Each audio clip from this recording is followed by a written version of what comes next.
let the receipts fall where they may. As with so many scandals these days, this one began as a leak. Screenshots of leaked private financial documents were anonymously shared on a very popular Sister Wives subreddit on otherwise unremarkable Wednesday evening. Usually, fans dismiss such posts as either fake or heavily edited, but this time it was different. One of the most incendiary items of evidence was a notarized mortgage contract linked to Robyn Brown's mansion in Flagstaff, accompanied by tax returns and wire transfer information. Everything seemed to indicate something shocking. Neither Robyn nor Cody had financed the mansion personally. Instead, the initial down payment, more than $150,000, was taken from a TLC distribution account directed through an LLC that had been discreetly established using each wife's name. But in 2018, that LLC was covertly moved into Robyn's sole ownership. The rest of the family did not even know it existed. Janelle was scrolling social media from the kitchen table of her humble rental house when she came across the thread. Hey everyone, welcome back to Reality Recap. Don't forget to hit the like button. At first, she thought that it was just more internet gossip, but then a watermark on the leaked documents caught her eye. It was the same account that Gabe's accountant used to oversee the family's TLC income disbursements. Her heart sank. Is this real? She texted Gabe. A few minutes later, he called her. It's true, Mom. I verified the LLC registry myself. The listed address? That's Robyn's Flagstaff house. She's been using that account since 2018. Janelle set the phone down and sat numb in shock. The trailer, the financial strain, Cody's constant excuses regarding Coyote Path, all while money had been sitting in Robyn's possession. Later that evening, Janelle confronted Mary at her Airbnb. Her words were tense and resentful. Mary, she spent TLC money, our money, while you were barely getting by operating the BNB. I was staying in a trailer, and she purchased that mansion, invested everything into her LLC.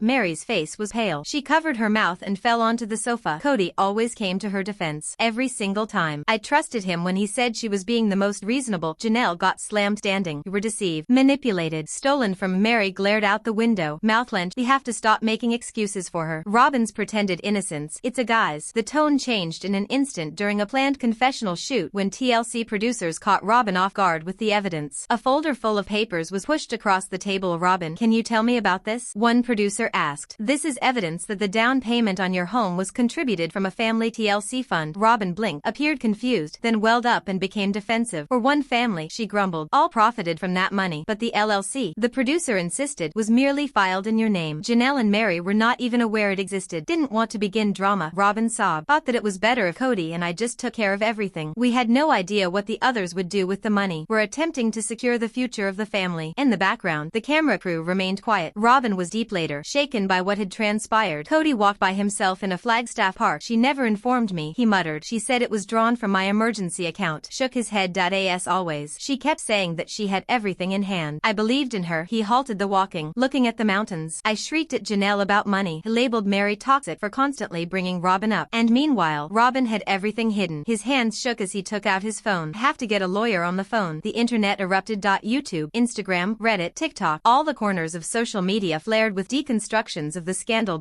Undefined as fans dissected the documents and tracked the money trail. Additional connections were revealed. Robyn had also secretly designated herself as the sole beneficiary of various TLC residual accounts which were recently cashed in. The very same month her mortgage had been approved. Coyote Pass payments were cut off immediately. As later emails confirmed, Robyn had demanded that TLC cut her share of profits directly to herself without going through the family trust at all. TLC responded with a concise public statement. We are reviewing both the show and the Brown family's internal financial arrangements. Filming has been suspended for now. Mary and Janelle speak out while fans speculated online. Mary and Janelle took to Instagram, teaming up for a powerful video message. We need our followers to know the rumors are true. Janelle began. We placed our trust in our family. Mary added. That trust was broken. And now, we're holding them accountable. Robyn's collapse. Inside the once celebrated mansion, Robyn spiraled deeper into isolation. She drew the curtains closed. She powered off her phone. Cody had pulled back emotionally, too. Sobbing, Robyn left a voicemail message for her mother full of anguish. They hate me. She barely breathed. All of them. Even Cody treats me like a stranger now. However, what hurt the most wasn't the blowback. It was the falling away of the illusion. No more tales of favorite wives. No more perfect family facade. Only cold reality and raw truth. News trucks started pulling up outside her house. Inside, Robyn recited to herself, I just wanted to protect what we had. Now, she had nothing left to protect. 3 weeks later in Flagstaff, although officially a city mediation office, the cold, sterile environment felt more like a federal courtroom. Mary sat rigid, jaw clenched, eyes fixed on the future. By her side, Janelle had a folder full of highlighted receipts and contracts sitting directly across from Robyn. Disheveled, emotionally spent, her hair was pinned sloppily, her complexion splotchy, as if if she'd hardly gotten out the door. Next to her was Cody, brown, white, detached, moving further away from her by the second. The mediator cleared his throat. Let me be unequivocal. This is an official pre-litigation mediation. If nothing is resolved here today, anything that is said might later be used in court. The confrontation. Janelle didn't wait. She pushed the heavy folder to the middle of the table. These are documents indicating Robyn transferred more than $180,000 of our combined TLC profits into her LLC between 2018 and 2019, she stated coldly. That LLC is sole held by her. Mary added, we were never informed. We were under the impression she and Cody were doing as badly as we were. Robyn's voice shook. It wasn't stealing. Thought I was doing the right thing. I didn't believe you'd get the strategy if I told you. Janelle snapped. What strategy? You're in a 4,300 square foot house, beautifully decorated, while we were in trailers and failing marriages. Robyn started to defend herself, opening her mouth, but Cody held up his hand abruptly. Stop. Everyone looked at him. He stared straight at Robyn. Cody's turning point for the first time throughout the ordeal. Cody didn't leap to Robyn's defense. Why didn't you tell me? His voice trembled. You told me that it was from my emergency fund. Robyn widened her eyes. You lied to me. Snap. Cody. You made me think Mary and Janelle were irresponsible with money. You persuaded me they were draining the family. Mary spoke in a hushed tone. You yelled at me for questioning the Coyote Pass money. You said I was selfish. Cody hung his head, embarrassed. We're not here for apologies, Janelle asserted. We're here for justice. The mediator intervened. What are you asking for in compensation? Mary answered without hesitation. We want every dollar returned that was taken from joint family accounts to buy that house, plus legal fees and damages for emotional distress. We also want Robyn's LLC dissolved, Janelle added. We've had a decade without financial transparency. That ends now. Robyn fumbled for a tissue, hands shaking. Really thought I was protecting the family. She wept. You have no idea how afraid I was. I was afraid the show would be cancelled, and we'd lose our house. You already had everything, Robyn. Undefined. We didn't need a mansion. What we needed was honesty, Janelle said. Undefined, and you lied to us. Cody rubbed his face, got up, and went to the window. He grunted. I don't know who you are anymore. He faced back to the mediator. I'm standing by their accounts, he said softly. If my statement needs to be given, I'll provide it. Robyn let out a harsh gasp. A sob had escaped her. You promised you'd never leave me, she wailed at him. Cody gazed blankly at her. The instant you determined you were the sole wife that counted, you left me. TLC steps in. In the meantime, TLC producers had discreetly flown into town. The network was barraged with waves of reaction in the days after the receipt leak. Hashtags #RobynThief and #Justice for Janelle were trending globally. A representative of the TLC spelled out the network's stance in a closed-door meeting with Mary and Janelle's attorneys. If a settlement out of court is feasible, we're willing to support a spin-off series dedicated to the lives of Mary and Janelle after Brown. We desire the truth revealed, but not on the back of the brand. Mary folded her arms. We're not here for a tragic documentary, she said. We're here to reclaim what belongs to us. Still, the offer lingered in her mind. Settlement deadline. The mediator gave Robyn a strict 72-hour window to respond to the formal demand letter.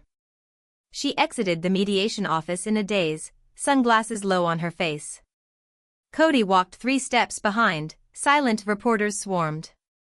Flashbulbs popped. Robyn said nothing. Cody, however, did. To the fans, he said hoarsely, you were right. The legal battle begins. A week later, court records in Arizona confirmed it. Mary and Janelle had officially filed a civil suit against Robyn Brown. The charges included fraudulent misrepresentation, breach of fiduciary duty, misuse of joint earnings, and intentional infliction of emotional distress. The court scheduled a hearing. The judge expedited discovery. In a shock move that shook the fanbase, Christine filed an affidavit in support of Mary and Janelle under oath. I left before the money problems worsened, she wrote, but I always had this underlying suspicion that Robyn and Cody were keeping more than just favoritism secret. They were creating an empire behind our backs, and with that, the breakup was official. The Brown clan was finished. Robyn crumbles. With the legal heat building, Robyn was increasingly alone, legally, socially, and publicly. Cody remained silent, but his former loyal facade gradually began to crumble. He began assisting in the case. Meanwhile, Mary and Janelle leapt into action. With new business proposals, surprise documentary contracts, and more fan support than they'd experienced in years, they were coming back from the dead. TLC's shocking announcement. TLC revealed a surprise trailer, Sister Wives, Reclaimed. Coming soon. This time, it's their story. The court hits back. On a quiet morning in Flagstaff, a courier dropped the bomb. a manila envelope, a sharp rap on the door, and a headline printed in bold red. Asset freeze order. An Arizona civil court judge had frozen all activity connected to Robyn's LLC. That meant the mortgage and outright ownership of the infamous Flagstaff mansion, Teresa's Haven, was now stuck in limbo. She couldn't sell, refinance, or even make any changes to the house, unless the judge signed off. Even worse, the court ordered a third-party forensic accountant to examine every financial transaction of the past 7 years, the breaking point. Robyn read the notice in the kitchen as Cody hovered beside her, his expression flat. "They're going to take everything," she whispered. "My furniture, my artwork, the house." Cody remained silent. Then, wordlessly, he exited the room. The fire sale. During the course of less than 48 hours, Robyn's immaculate mansion was turned into a dismal spectacle of financial ruin. Fans saw posts of hope dotting the Craigslist and Facebook marketplace: barely used, custom dining set, Flagstaff pickup only. Wayfair king-size bedroom set, has to go, designer beige sectional, no pets, excellent condition. Photos spilled out quickly, half-full rooms, empty shelves, stacked boxes against the door. The viral moment. But what did really break the internet? A video clip of Robyn herself, wordlessly putting framed wedding pictures into a donation box. Christine returns with evidence in Utah. Meanwhile, Christine had been observing in private, until Janelle's lawyers called. "Christine," they asked, "did you ever have access to TLC financial accounts while you were still part of the family?" "I did assist with them," Christine replied. "Most of the funds went into the Coyote Pass fund. At least until we realized it wasn't going anywhere." "How is Robyn's LLC doing? Did you ever catch any paperwork, or get paid off of it?" Christine squinted, dusty but unharmed, as she dragged out her old laptop. A few hours later, she called Janelle. "I found something." Christine's discovery. It was a major breakthrough, a PDF folder containing 19 emails exchanged between Robyn and a TLC business contact, dated from 2017 to 2019. Inside, Robyn requested that direct deposits be rerouted into her personal LLC, asked TLC to withhold accounting changes from the other wives, and justified her sole control over assets by claiming it was part of family trust leadership. The most damning line came from one email: "Janelle and Mary don't need access to these funds, it will only cause friction. Cody and I both think that I should handle this in private." Christine forwarded the whole folder to Mary's lawyers. Mary and Janelle respond the next day. Mary and Janelle conducted a webcast, reported by news sources, to talk about the revelations. Janelle sat in front of a bookcase filled with binders, tabs sticking out like armor. Her face was stern. "What we found is worse than mismanagement. This was willful deception," she stated. Grace to Christine's testimony. "We now have evidence that Robyn knowingly changed how the family fortune was divided, for her benefit and Cody's alone." Mary interjected. "We're no longer looking for reimbursement. We're looking for punitive damages now." They concluded the live stream with effect. "This is no longer a sister-wives story, this is about betrayal, theft, and repercussions." Cody cracks on camera. TLC's cameras later that week caught Cody by himself on a lawn chair in the backyard. Disheveled and gaunt. "I thought I was creating something solid," he whispered, "but I let Robyn drive. I turned on the women who helped construct this family." His hands shook as he wiped his eyes from tears. "She told me not to worry, that she had the paperwork in order. She said it was stewardship. And I believed her." Off camera, a producer quietly inquired, "Would you testify against her?" Cody remained silent. Then at last, "Yes, Robyn, truly alone." Within the one-time mansion of luxury, Robyn sat by herself in the deserted living room, filled with full boxes and silence. The children had withdrawn to their bedrooms. Cody was spending all his time elsewhere. The formerly radiant house, replete with luxury and prestige, now seemed cold and bony. Mere drywall, fading furnishings, and specters of pride. Her phone flashed with missed calls, 2 from TLC executives, dozens from attorneys, none from Cody. "In a private video journal." Her voice broke. "I only wanted to keep us together," she whispered, "but now I'm not even sure there is an us left." The documentary Bombshell. Just 2 days later, TLC dropped a trailer for an explosive docuseries, The Robyn Brown Files, the truth behind the wives, narrated by a respected name in reality TV reporting. It teased exclusive interviews with Christine, Janelle, and Mary, alongside financial experts dissecting how the scheme unfolded, complete with emails, transactions, and never-before-seen confessions. Even Cody shared a personal account of his blind loyalty. The teaser ended on Christine's haunting voice. "Robyn used our money to build an empire, and now, we're watching it crumble." The last photo of public records confirmed it. The Flagstaff mansion officially went up for sale on July 31st. Listed for $1.35 million, but by then, its value had already dropped. There were too many headlines, too many secrets buried, and too much shame built into those walls. The TLC reunion that almost wasn't within TLC. Executive producers discussed what was to be done next. A confrontation between Robyn Brown and Christine, dangerous, fraught, and explosive. Both women consented to it, with one caveat: editing post-production. Christine insisted on open-heartedness. She wanted unvarnished truth on tape. Robyn asked for a last opportunity to clarify. TLC advertised the special as The Reckoning, Robyn vs. Christine, as sit-down filmed in 1 hour at a neutral, private studio just outside Flagstaff. 2 chairs, no producers, no husbands, no children, just 2 women, both betrayed for years. The air in the room crackled with tension. Christine was the first to arrive, serene, calm, centered, in a eye-stopping blue cardigan, a traffic stop stare. 5 minutes after her, Robyn appeared, shaken. Her lips were quivering, her face ashen. Sitting opposite each other, the silence dragged on agonizingly long, until Christine snapped at Robyn. "Why are we here?" she demanded. Robyn blinked. "Because I need you to know. I never intended to hurt anyone. I was just surviving." Christine leaned her head to one side. "You were surviving just fine in that $1.3 million home, didn't you?" With a deep sigh, Robyn answered, "You believe this was about money? It was never that cut and dried. I was attempting to maintain Cody's focus intact." Christine raised her brows. "So, was this Cody's idea? Or yours?" Robyn's tone cut. "Yeah, you left. You gave up on him." Poising forward, Christine spoke softly. "No, I wasn't manipulated. I walked away when I saw what was going on, the way you were excluding us bit by bit, altering everything. The secrets, the money changing hands behind closed doors. I knew we didn't count anymore." Tears brimmed in Robyn's eyes. "You don't know what it was like, balancing money, image, the stress." Christine interrupted her. "Robyn, you stole from us.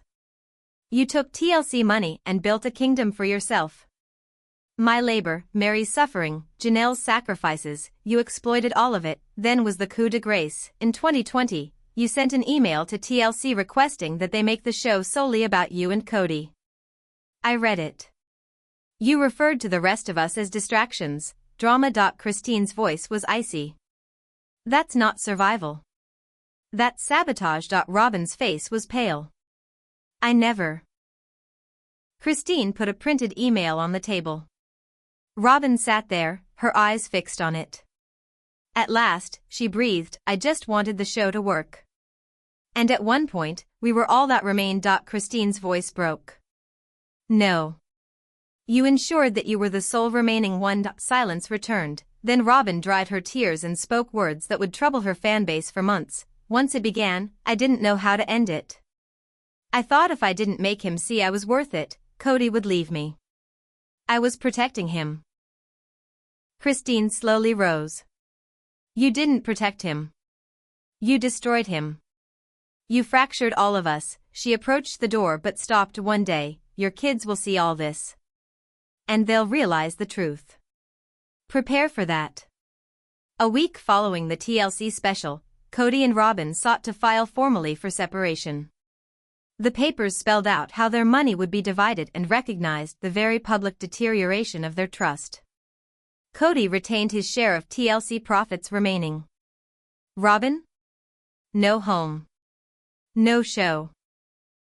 No allies. Word spread that even her children had begun asking questions. Aurora, now in college, posted a cryptic Instagram story.